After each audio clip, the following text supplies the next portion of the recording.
I am Joshua, 32 years old, and I woke up on the most important morning of my life to find half of my face completely paralyzed by my own flesh and blood. Before I tell you about the brutal courtroom showdown that ripped my family apart, let me know where you're watching from in the comments. The morning started like any other. My alarm went off at exactly 5:30. I had a routine. I had a system. Today was the day I was going to secure the promotion to Senior Marketing Director at Brennan Industries. It was the culmination of 8 brutal years of 80-hour work weeks, missed holidays, and sacrificed relationships.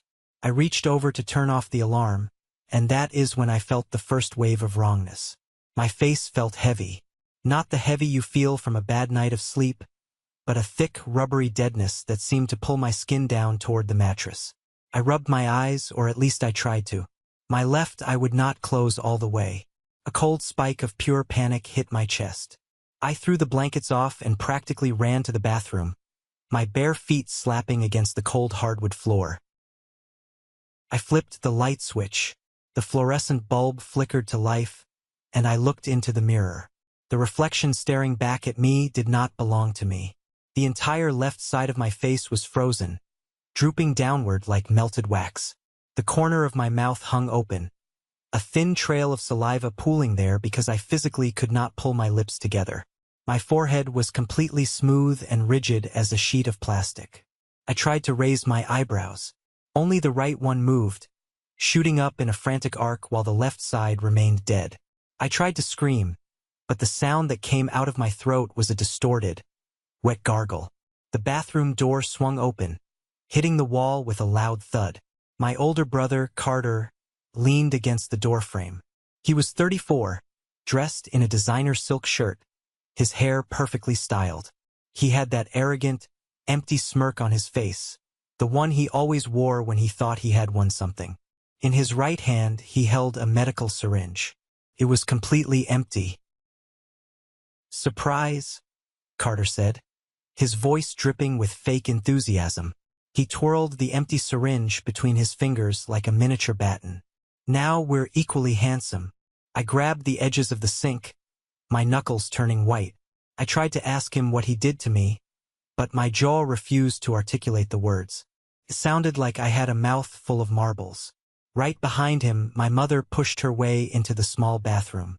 She was already dressed for the day, wearing her pearls and a bright, beaming smile that made my stomach turn. She actually brought her hands together and clapped. It was a sharp, festive sound that echoed off the bathroom tiles. "Oh, Joshua, look at you," my mother said, stepping past Carter to look at my ruined face in the mirror. "He spent his entire bonus on you. $3,000 worth of premium injectables from the clinic. The least you could do is say thank you." My father appeared in the hallway, holding a cup of coffee. He took a slow sip, looking at me with the same mild amusement he reserved for watching a dog chase its own tail. "Better start getting ready and smile," my father said, chuckling at his own joke. "Your interview is in 2 hours. You don't want to look grumpy for the big bosses." I stared at them, my own family. I looked at Carter, the golden child who worked the reception desk at a high-end med spa for wealthy men, playing the role of a lifestyle influencer on social media. I looked at my mother, who had always treated Carter like a prince and me like the hired help. I looked at my father, who enabled every single piece of this toxic dynamic. They had broken into my apartment. They had a spare key for emergencies, a key I was currently cursing myself for giving them. Carter had sneaked into my bedroom while I was dead asleep and injected my face with a massive dose of stolen chemicals. My heart hammered against my ribs like a trapped bird. The left side of my vision started to blur because I could not blink away the dryness. I pointed a shaking finger at the hallway. I gathered every ounce of air in my lungs and forced the words past my paralyzed lips. "Get out," came out slurred, thick, and ugly. My mother's smile vanished instantly. Her eyes narrowed into resentful slits. "Excuse me? Are you seriously throwing a tantrum right now? Your brother stayed up all night planning this to help you look presentable for once. You always look so tired and stressed. We try to help your career, and this is the thanks we get." You ruined my face? I managed to force out, the effort making my throat burn. Oh, stop being so dramatic, Carter scoffed, tossing the empty syringe into my trash can. It will settle in a few days. You needed it. Your skin was a disaster. Consider it an early Christmas gift. We are leaving, my father announced, turning his back. Let him wallow in his ungratefulness. Come on, Eleanor. Come on, Carter. They walked out. I heard the front door open and slam shut, the lock clicking into place. The silence that followed was deafening. I stood alone in the bright bathroom, staring at the monster in the mirror. I reached up and touched my cheek. Felt numb, alien. I walked out of the bathroom and looked at my phone on the nightstand. The screen lit up. 7:30. The final interview panel with the CEO of Brennan Industries was scheduled for 9. I had 2 hours. I sat on the edge of the bed, the mattress sinking beneath my weight. I stared at the blank screen of the phone, my mind racing backward, thinking about everything it took to get to this exact moment, and how my brother had just taken a match and burned it all to the ground. To understand why this hurt so much, why the sight of that empty syringe felt like a knife twisting in my gut, you have to understand the 32 years that led up to this morning. In our house, there was only one son, and his name was Carter. Everything revolved around him. Growing up, if Carter wanted to play baseball, my parents bought him the best gear, hired private coaches, and traveled across the state for his tournaments. When I brought home straight A's and a debate team trophy, my mother would barely glance at it before telling me to keep my voice down so Carter could rest before his big game. The disparity hit its absolute peak when it was time for college. I had worked through high school, saving every penny from bagging groceries and mowing lawns. I thought I had a college fund. That was what my parents had always told me. But when the tuition bills came due, my father sat me down at the kitchen table and cleared his throat. We had to reallocate some assets, Joshua, he said, not meeting my eyes. Reallocate to what? I had asked. The answer arrived in our driveway the very next day. A brand new, sleek black Porsche. My parents had drained my college fund to buy Carter a luxury sports car because he had just landed a job as a client relations manager, which was a fancy word for a front desk receptionist, at an elite cosmetic med spa. My mother insisted that Carter needed to project an image of wealth and success to fit in with his wealthy clients. My education was deemed less important than my brother's aesthetic. I did not argue. I packed my bags, took out a mountain of student loans, and moved out. I swore to myself that I would build a life so solid, so undeniable, that their favoritism would never be able to touch me again. That was how I ended up at Brennan Industries. I started at the absolute bottom. I was the intern fetching coffee, organizing file cabinets, and staying until midnight to double-check spreadsheets that nobody else wanted to look at. While Carter was busy building his social media presence, taking selfies with the Porsche and buying fake followers to boost his influencer status, I was grinding my way up the corporate ladder. From intern to associate, from associate to account manager, from account manager to regional lead. I sacrificed everything. I missed my best friend's wedding because of a product launch. I ended a 3-year relationship because I simply did not have the time to be a decent partner. My entire identity was wrapped up in the work, and it was finally paying off. The senior marketing director position opened up. It was a massive promotion. We are talking about a salary that would instantly wipe out the last of my student debt.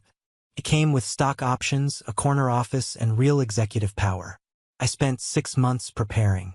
I went through 3 grueling rounds of preliminary interviews. I built a 100-page portfolio detailing a 3-year growth strategy for the company. I was the front runner. I knew it, and Mr. Brennan, the CEO, knew it. The final interview today was supposed to be a formality, a final handshake to welcome me to the executive board. I looked at the clock on my nightstand. 8 o'clock. 1 hour left. I walked over to the mirror in the bedroom and tried to practice speaking. Good morning, Mr. Brennan. Thank you for taking the time to meet with me today. The words that left my mouth were a garbled, slurring mess. The paralysis was getting worse. The Botox was fully settling into the muscle tissue. The left side of my jaw felt locked in place. I tried to stretch my mouth, massaging my cheek with my fingers, trying desperately to wake the nerves up. Nothing worked. Felt like I was rubbing a piece of thick rubber. I realized with a sickening drop in my stomach that I could not go into that boardroom. I looked like a stroke victim, and worse, I sounded completely incomprehensible. If I walked in there looking and sounding like this, I would not project leadership. I would project chaos.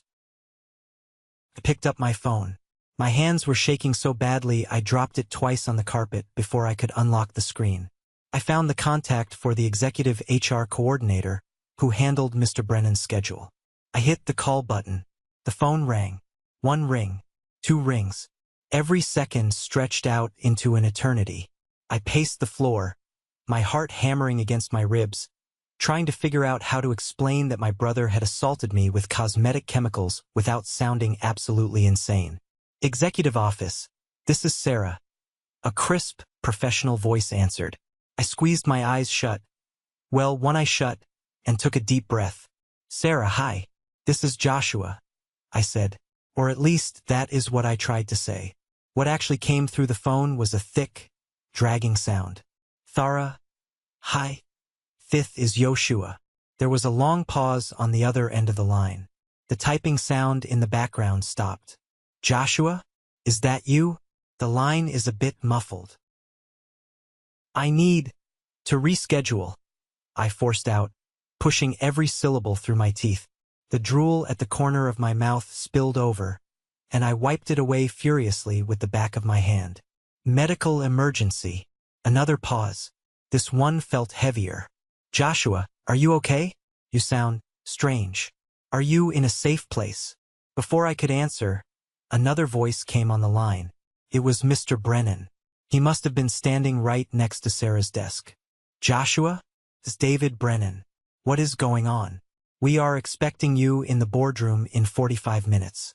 The entire committee is here. Mr. Brennan? I tried to speak slowly, clearly, fighting the dead weight of my own face. I had an incident. Medical. I cannot speak properly. Face paralyzed. Need to postpone. The silence from the CEO of my company was the loudest sound I had ever heard. When he finally spoke, his tone was completely altered. The warmth was gone. It was replaced by a cold, sharp edge. Joshua, listen to me carefully, Mr. Brennan said. Are you intoxicated? The question hit me like a physical blow to the stomach. No, sir. Botox. My brother. I sounded frantic, desperate, and drunk. The more I panicked, the less control I had over my tongue. This is unacceptable. Mr. Brennan cut me off. The disappointment in his voice was crushing. This position requires someone who can handle pressure, not someone who calls in an hour before the final panel sounding like they just left a bar. We needed immediate availability for this role. If you cannot make this interview today, we have to move forward with the other candidates. Please, I begged, the words sliding into a pathetic slur. I am sorry, Joshua. We will contact you next week regarding your current position. Goodbye. The line went dead. The dial tone buzzed against my ear. I lowered the phone. 8 years. Thousands of hours of overtime. The promotions, the salary I dreamed of, the escape from my family's shadow. Gone. Evaporated in a single 3-minute phone call. I sat on the edge of my bed. For a long time, I didn't move. The grief was so heavy it felt like it was crushing my lungs. But then, somewhere deep in my chest, the grief hardened, crystallized into something cold, sharp, and intensely focused. I didn't cry. Instead, I stood up. I walked into the living room, grabbed my ring light from the closet, and set it up. I mounted my phone on the tripod. I hit record. I spent the next 20 minutes documenting everything. I took close-up photos of the injection marks on my forehead, around my eyes, and near my jawline. Tiny red pinpricks where Carter had pierced my skin. I recorded a video of myself trying to speak, trying to smile, trying to blink. I created a time-stamped, undeniable record of exactly what had been done to me. Then, I grabbed my car keys, put on a medical mask and sunglasses to hide my face, and drove straight to the hospital. The emergency room was packed, but the moment the triage nurse pulled down my mask, she immediately rushed me into an examination room. 10 minutes later, Dr. Matthew, the attending physician, walked in. He was a tall man with tired eyes, but as he examined my face, his exhaustion was replaced by absolute horror. "Who did this to you?" Dr. Matthew asked, his gloved fingers gently pressing the injection sites.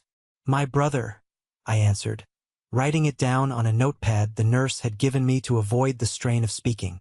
While I was sleeping, Dr. Matthew actually dropped his pen. It clattered against the linoleum floor. He stared at the notepad, then back up at me. "Are you telling me this was done without your consent?" "Unconscious." I nodded. He took a step back, crossing his arms. "The placement of these injections is completely erratic. Whoever did this had zero medical training. Joshua, if this needle had hit the wrong facial artery, or if it had migrated into your central nervous system, you could have gone into respiratory failure. Based on the paralysis spread, the dosage here is easily 3 times the safe cosmetic amount. This is a massive overdose of botulinum toxin." Dr. Matthew leaned over the bed, his voice dropping to a deadly serious whisper. "This is assault. You need to file a police report immediately. I am going to document everything for your medical file. We need to monitor you for the next few hours to ensure the toxin does not spread to your throat muscles." As I sat there with an 4 in my arm, my phone buzzed in my pocket. I pulled it out. It was a text message from an unknown number. "Joshua, this is Dr. Julian from the med spa. Your parents called me in a panic. Let's keep this between us. I can wire $50,000 to your account today for your trouble. Do not involve the authorities. Let's be smart about this." I stared at the screen. My parents had called his boss. They were trying to buy my silence to protect Carter. I didn't reply. I took a screenshot of the message, backed it up to my cloud drive, pulled the 4 from my arm after the doctor cleared me, and walked out of the hospital doors directly to the police station. The police station smelled like stale coffee, sweat, and cheap floor cleaner. I sat in a hard plastic chair in the interview room across from Detective Torres. She was a sharp, no-nonsense woman who had probably seen every shade of human depravity. But as she read the medical report Dr. Matthew had sent over, her jaw tightened. "Let me get this completely straight," Detective Torres said, tapping her pen against the metal desk. "Your brother, who is not a licensed medical professional, used a key your parents hold, entered your home, and injected a controlled medical substance into your face while you were unconscious?" I nodded, sliding my phone across the table. I played the video I had recorded that morning. I showed her the text message from Dr. Julian offering the bribe. Detective Torres leaned back in her chair, a dark expression crossing her face. "Mr. Morrison, what you are describing isn't a family prank. This is assault with a deadly weapon. It's breaking and entering. It is practicing medicine without a license. And if he took those vials from his workplace, it is felony theft of a controlled substance." She looked me dead in the eye. "If you press charges, we will arrest him. This will go to trial. There is no turning back. Are you prepared for that?" "Yes." I forced the word out. It sounded ugly, but the conviction behind it was absolute. Torres nodded. "Good. I am going to send an officer to the med spa right now to secure their inventory logs before they can doctor the books." While I was sitting in the station filling out the formal complaint, my phone buzzed again. It was a message from an unknown number, but the text made it clear who it was. "Joshua, it's Chloe, the nurse from the clinic. I saw Carter taking vials from the secure fridge last night after closing. I took photos of the inventory log before Dr. Julian got here this morning. I'm sending them to you. I can't let them cover this up." The puzzle pieces were locking into place perfectly. I forwarded the screenshots to Detective Torres. When I finally walked out of the police station, the afternoon sun was blinding. I sat in my car in the parking lot and took a deep breath. The police were handling the criminal side, but I knew my brother. I knew his world, Carter's entire existence, his self-worth, his income. It was all tied to his pristine, curated social media image. He had 50,000 followers who thought he was a wellness guru living his best life in a Porsche. It was time to introduce his followers to reality. I drove home. I sat at my dining room table, opened my laptop, and pulled up my social media accounts. I did not have a massive following, but I had enough connections in the corporate marketing world, and I knew how algorithms worked. I selected the most brutal, unflattering photo I took that morning. The one where my face was severely drooping, the injection sites bruised and red, my eye watering helplessly.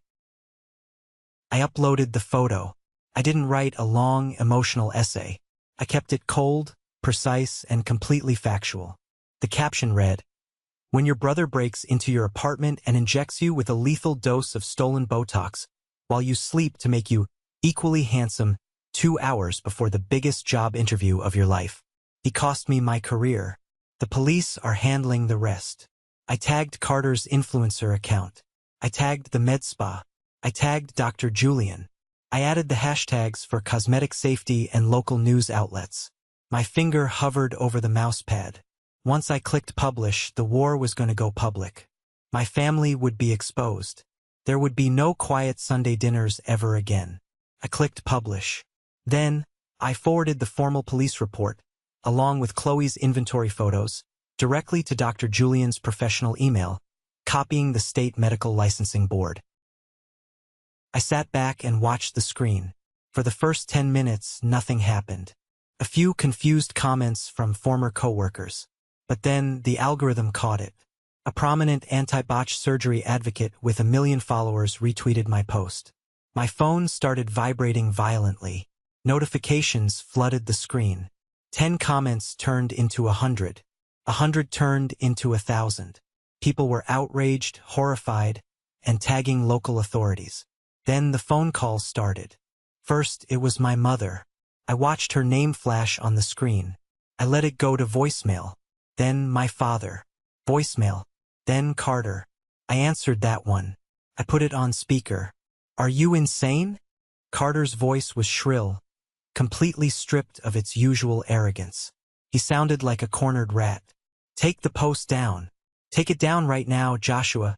Dr. Julian just fired me. The police are here at the clinic pulling the security tapes. You are ruining my life." "You ruined my face," I said, my slurred voice cold and steady. "And you ruined my career. Now we are equal." I hung up. I blocked his number. I blocked my parents. I walked into the bathroom, looked at my twisted, paralyzed face in the mirror, and for the first time that day, I felt a genuine sense of peace. The storm was here, and I was the one driving the winds.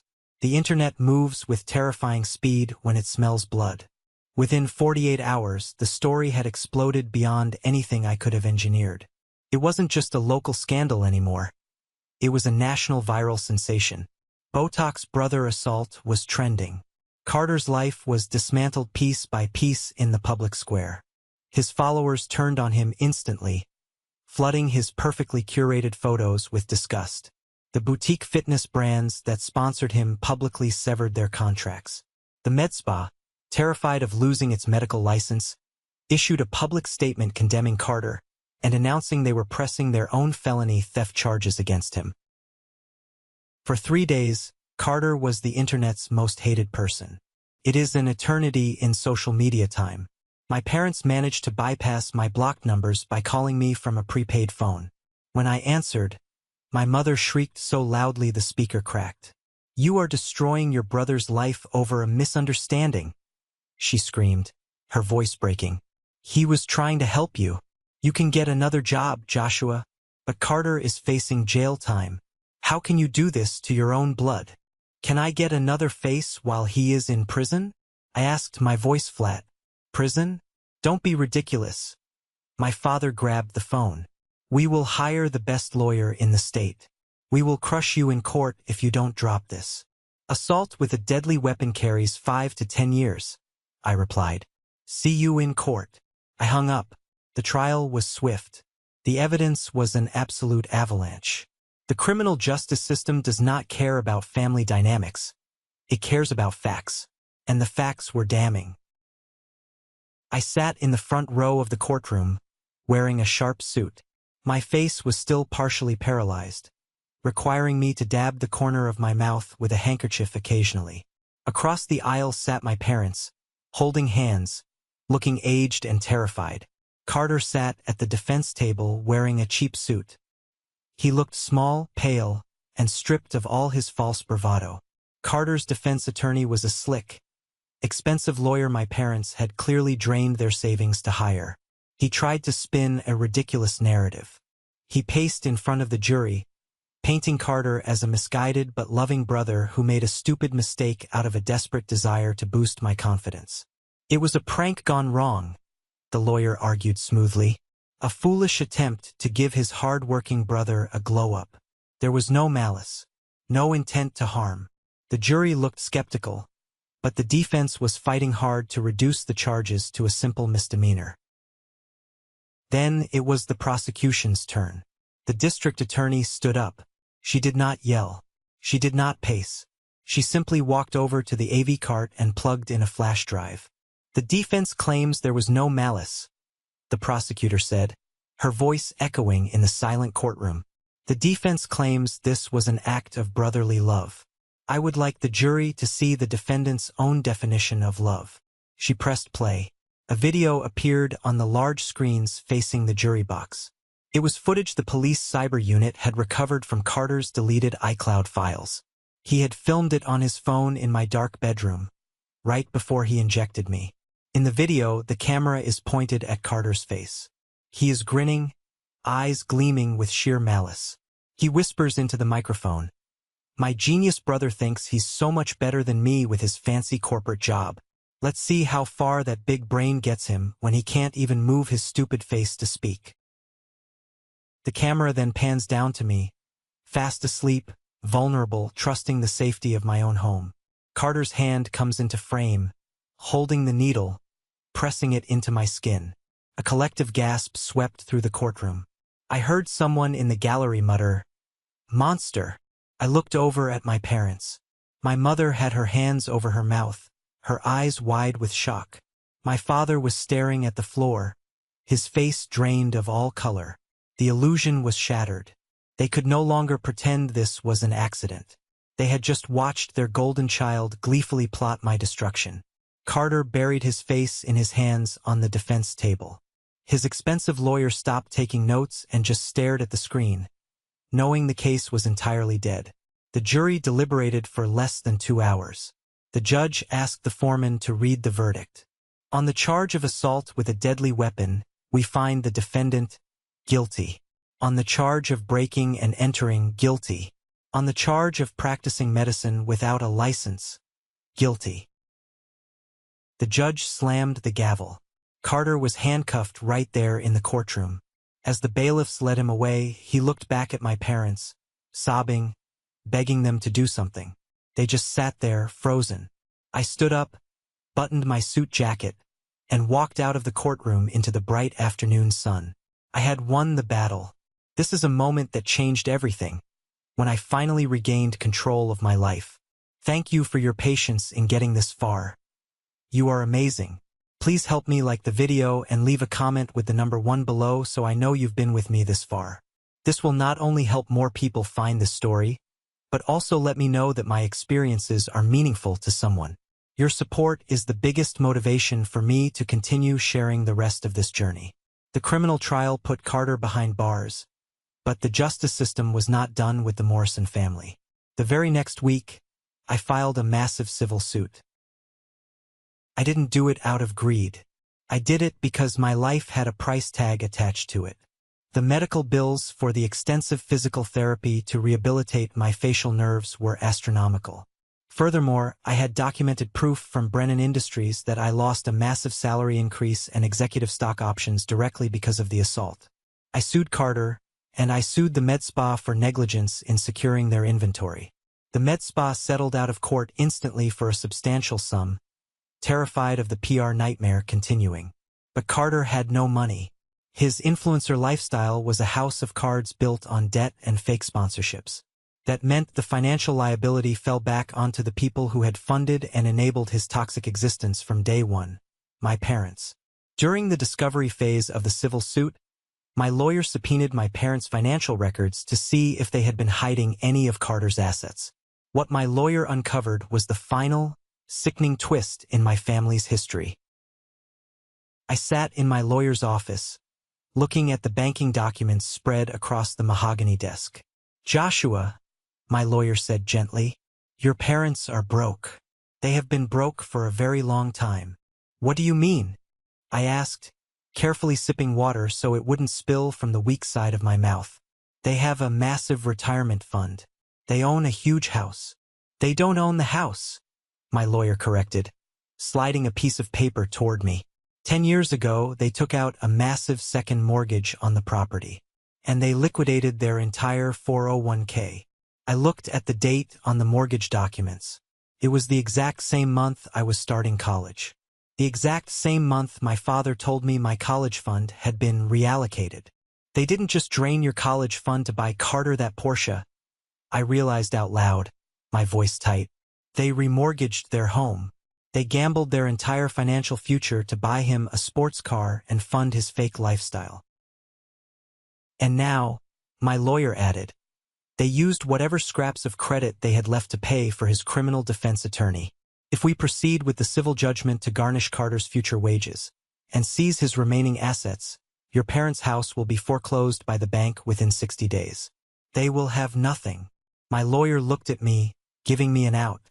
"You have every right to take every penny, but it will destroy them financially." That night, my doorbell rang. I opened the door.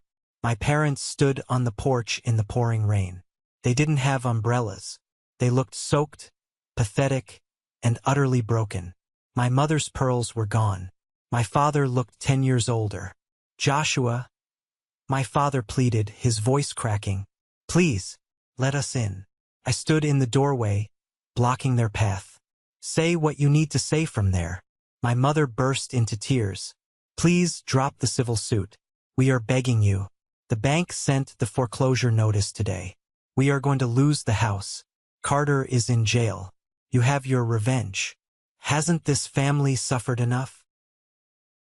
I looked at the woman who had clapped her hands in delight while my face hung paralyzed. I looked at the man who laughed and told me to smile for my interview while I was internally suffocating. "You are not my family," I said, my voice finally clear, the paralysis almost entirely gone now. "You are just people I happen to share DNA with. A family doesn't drain a college fund to buy a Porsche. A family doesn't clap when you are disfigured. And a family certainly doesn't hire a lawyer to protect the attacker and destroy the victim." "Joshua, he is your brother," my mother wailed. "He was," I corrected coldly. "Now he is a convict. You made your choices for 32 years. Now the bill is due. I am not dropping the suit." I closed the door. I locked the deadbolt. I didn't look out the window as they walked away into the rain. I walked into my kitchen, made myself a cup of tea, and slept soundly for the first time in months. The storm was finally over. The wreckage was cleared. It was time to build something new. A full year passed since the gavel fell in that courtroom. Let me tell you, healing is not a movie montage where everything gets magically better in a 3-minute pop song. Healing is brutal. It is slow. It is waking up every single morning, staring at the bathroom mirror, and actively choosing not to let hatred completely consume your soul. For the first 3 months, my life was a relentless, exhausting cycle of medical appointments and intensive physical therapy. The massive, unregulated dose of Botox my brother injected into my face had severely traumatized my facial nerves. I had to literally relearn how to use my own muscles. My best friend, Nathan, was my absolute rock during this dark time. He took time off his own job to drive me to the clinic twice a week when the nerve medication made me too dizzy and nauseous to sit behind the wheel. I spent hundreds of hours sitting in a sterile, white-walled room, hooked up to a complex biofeedback machine.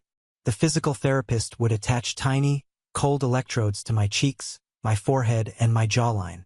I had to sit in front of a mirror and concentrate with all my might just to make my left eyelid twitch. I had to practice smiling like a toddler learning to walk.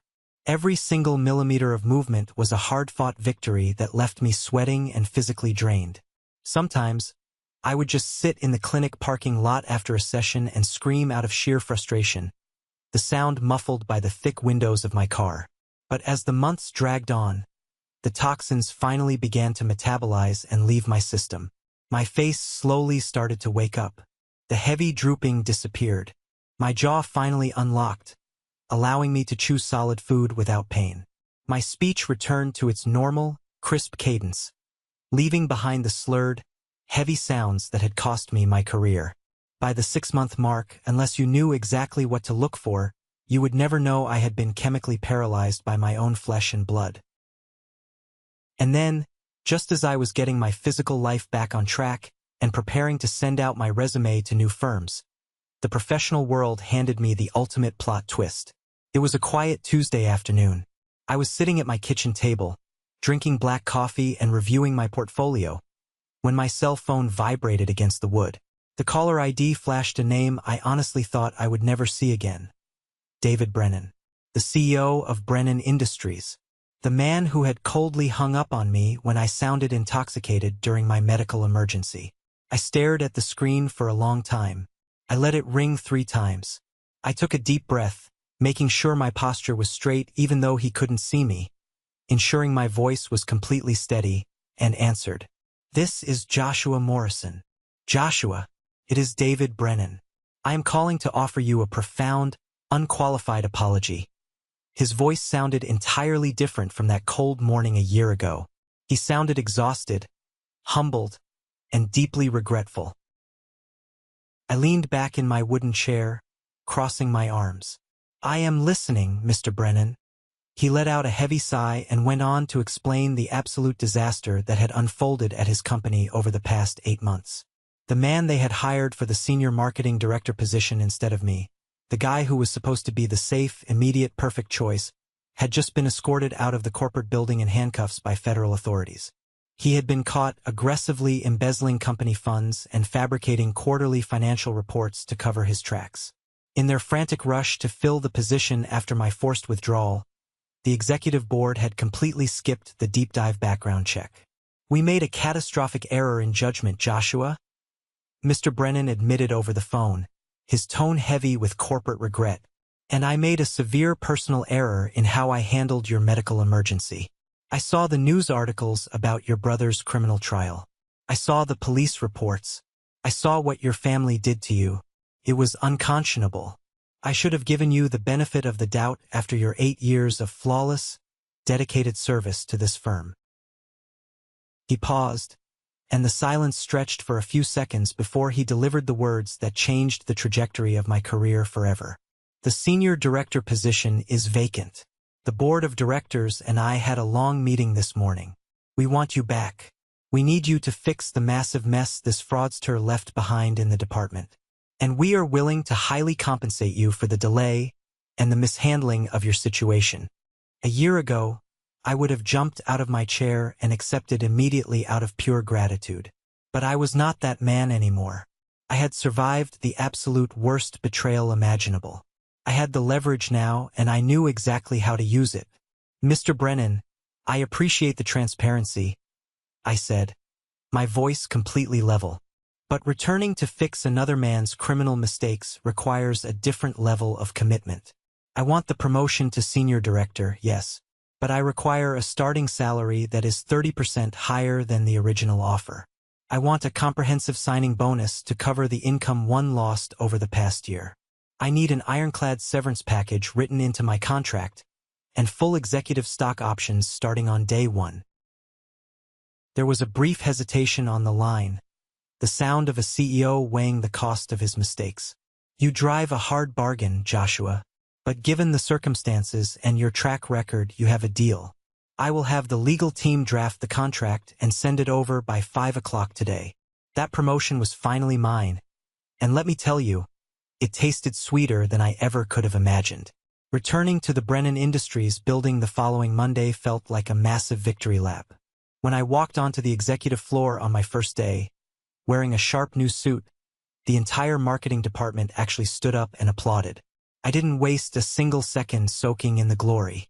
I rolled up my sleeves and dove straight into the work, dismantling the corrupt systems the previous director had put in place and rebuilding the team's morale from the ground up.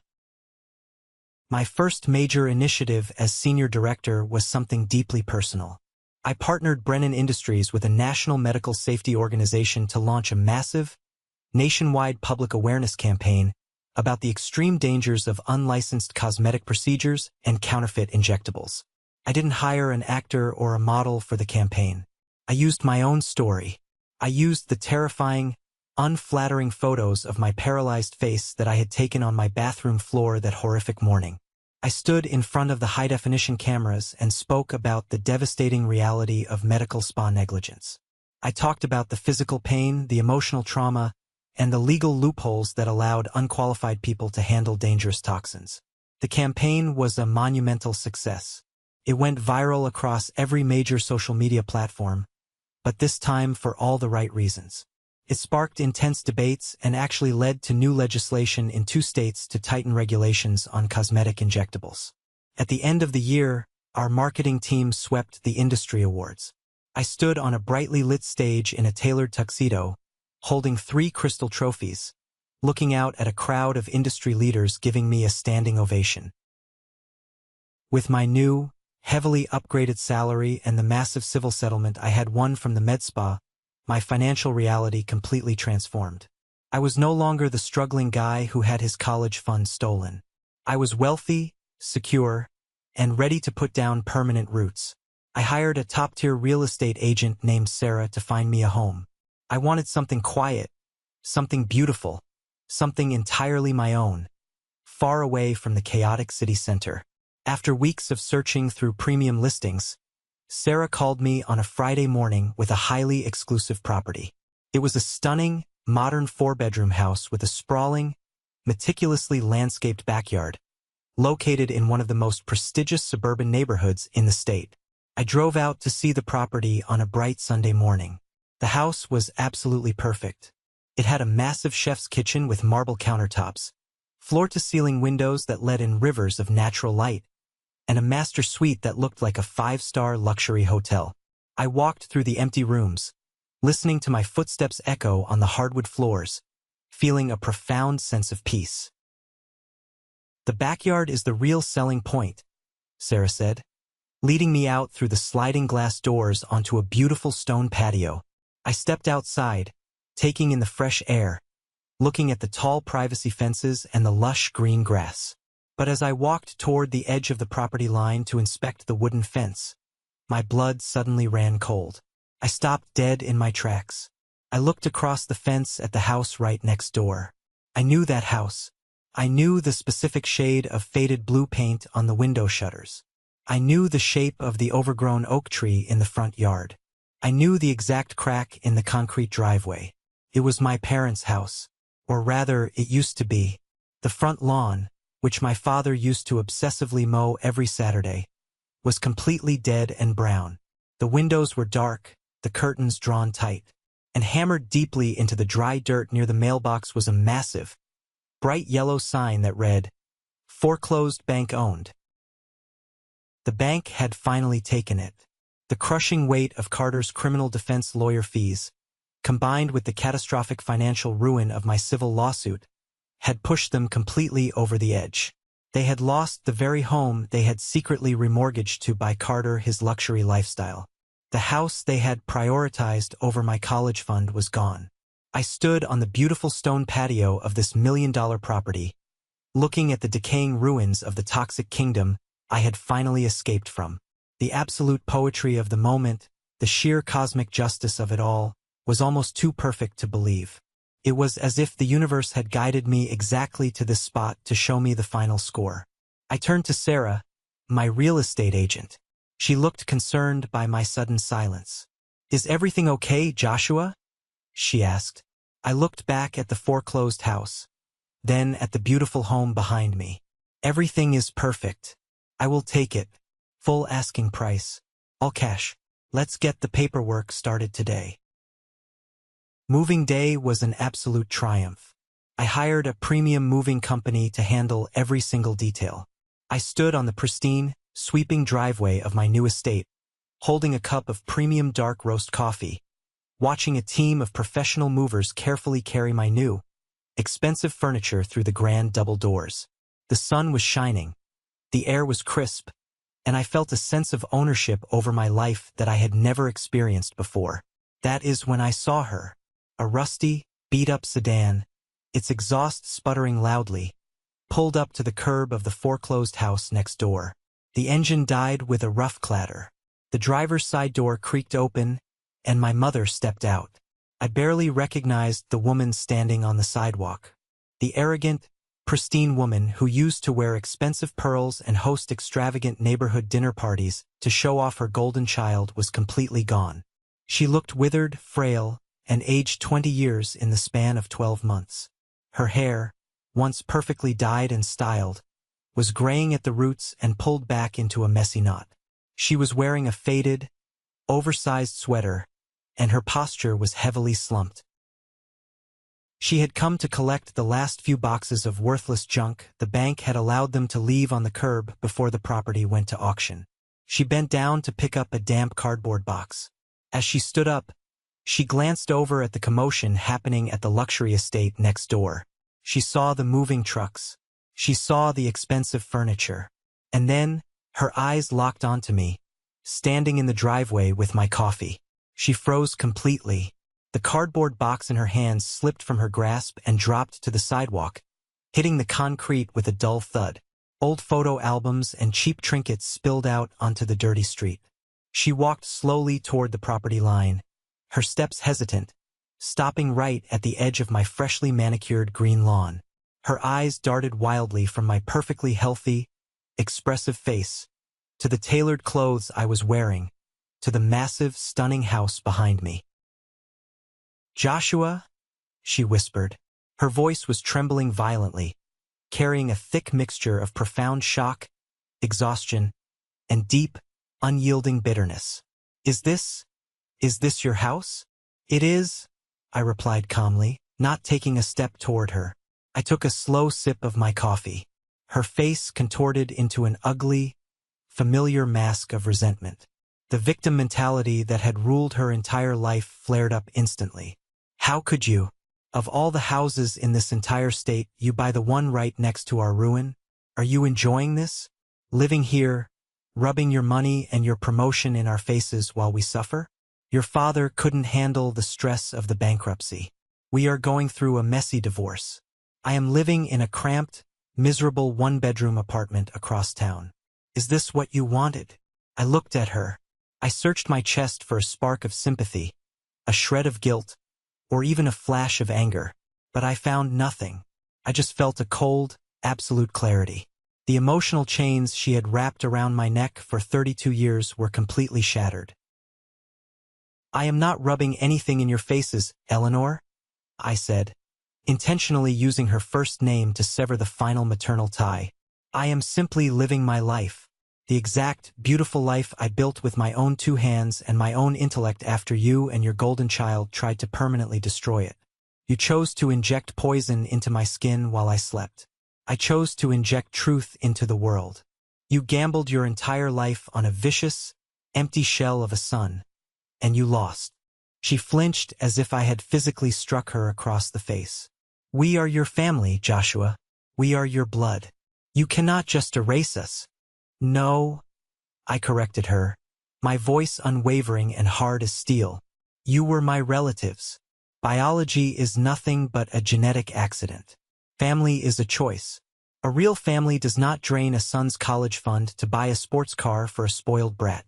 A family does not clap their hands in delight when you are disfigured and terrified.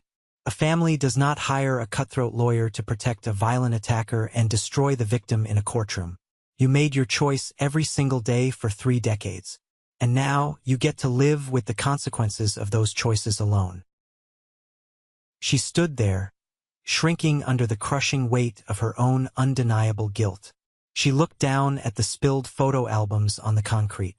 "Carter wants to apologize," she said weakly, her voice cracking, grasping at the final, pathetic straws of her delusion. "He was released on parole last week. He has to wear an ankle monitor. He can't get a decent job because of his felony record. He is working the night shift at a customer service call center. He wrote you a letter. Please, Joshua, just read it. I looked at the woman who had enabled my abuser, and I felt absolutely nothing but a mild desire for her to get off my sidewalk. You can tell Carter that he is welcome to send me that letter, I said, turning my back to her. And I might actually open it on the exact day he pays off the remaining $200,000 he owes me in civil restitution from his minimum wage salary. Based on the math, that should take him about 15 years. Have a nice life, Eleanor. I didn't wait for her response. I didn't watch her cry. I walked up my driveway, stepped through the massive front doors of my home, and closed them firmly, shutting out the toxic past forever. The heavy click of the deadbolt locking into place was the most satisfying sound I had ever heard. That evening, I hosted my very first dinner party in the new house. The massive chef's kitchen was filled with the incredible smell of roasting garlic, fresh herbs, and expensive wine. The long dining table was surrounded by the people who had truly earned the sacred title of family. Nathan was there, pouring drinks and telling terrible jokes that made everyone groan. Chloe, the brave med spa nurse who had risked her own job and reputation to expose Carter's theft to the police, was sitting next to him, laughing loudly. My brilliant lawyer, the man who had successfully dismantled my parents' toxic financial empire in civil court, was sitting at the head of the table, offering a toast to new beginnings. Even Mr. Brennan had sent a massive, gorgeous bouquet of white orchids with a handwritten card to congratulate me on the new home. The house was filled with warmth, loud, genuine laughter, and pure love. There was no jealousy hiding in the corners. There was no walking on eggshells to appease a golden child. There was no competing for basic human decency. We were just good people enjoying the fruits of hard work and loyalty. Late that night, long after the last guest had hugged me goodbye and driven home, the house settled into a peaceful, heavy quiet. I walked into my master bathroom to get ready for bed. It was a beautiful space, all gleaming white marble, polished glass, and warm, soft lighting. I stood in front of the massive vanity mirror. It was the exact same scenario as that nightmare morning a year ago. A man standing alone in a bathroom, looking at his own reflection. But this time, the reflection belonged entirely to me. I leaned closer to the glass. I looked closely at my face. I raised my eyebrows. Both of them shot up perfectly, the muscles responding instantly to my command. I squeezed my eyes shut, tight and strong, holding them for a second before opening them wide. And then I smiled. It was a massive, genuine, ear-to-ear smile. It wasn't forced. It wasn't practiced for a biofeedback machine. It was pure joy. Every single muscle, every nerve ending worked in perfect, flawless harmony. The movement created deep, highly visible laugh lines around the corners of my eyes and the edges of my mouth. They were the exact wrinkles Carter had tried to violently erase with his stolen poison. He thought he was bringing me down to his pathetic level. He thought he was making us equally handsome by turning me into a paralyzed, drooling monster so he could shine brighter. But all his cruelty did was set the stage for me to rise so incredibly high that my former family could not even see me from the absolute bottom of the miserable pit they dug for themselves. I reached up and gently traced the laugh line near my left eye with my index finger. I earned these lines. They are not flaws. They tell the most beautiful, undeniable story of all. They tell the story of a man who was pushed to the absolute brink, who lost everything in a single morning, and who fought his way back to the top. They tell the story of survival. That brings us to the end of my story. But before you click away to another video, I want to take a moment to talk about the real lesson hidden beneath all the dramatic courtroom battles, the lost college funds, and the corporate promotions. Society places a massive, often suffocating burden on the concept of family. We are heavily conditioned from a very young age to believe that blood is thicker than water. We are taught that we must forgive our relatives infinitely, no matter how terribly they treat us, and that walking away from family is the ultimate moral failure. My terrifying experience taught me the exact opposite. Toxicity does not suddenly get a free pass just because it shares your DNA. Abuse, manipulation, and profound jealousy do not become acceptable just because they happen at a Thanksgiving dinner table instead of a dark alley with a stranger. The most empowering, life-altering decision you will ever make in your life is realizing that you have the absolute, fundamental right to curate the people who have access to your energy and your life. Setting firm boundaries is not an act of cruelty. It is a vital act of self-preservation. When you finally stop pouring your soul, your time, and your love into a black hole of people who flat out refuse to value you, you suddenly have all this incredible positive energy left to build a life you actually love. You get to choose your real family based on respect, loyalty, and mutual support. Never let anyone guilt-trip you into staying in a room where you are treated like a burden instead of a blessing. Your life, your success, and your peace of mind are worth protecting at all costs. I would love to hear your thoughts on this. What was your biggest takeaway from my journey? Have you ever had to set a difficult boundary with someone close to you, maybe even a parent or a sibling? Share your perspective and your own stories in the comments below. Or, if you simply agree with the message, just drop the word "good" in the comments so I know you made it to the very end and that these life lessons resonated with you. Your support means the world to me. Stay strong, protect your peace, and I will see you in the next video.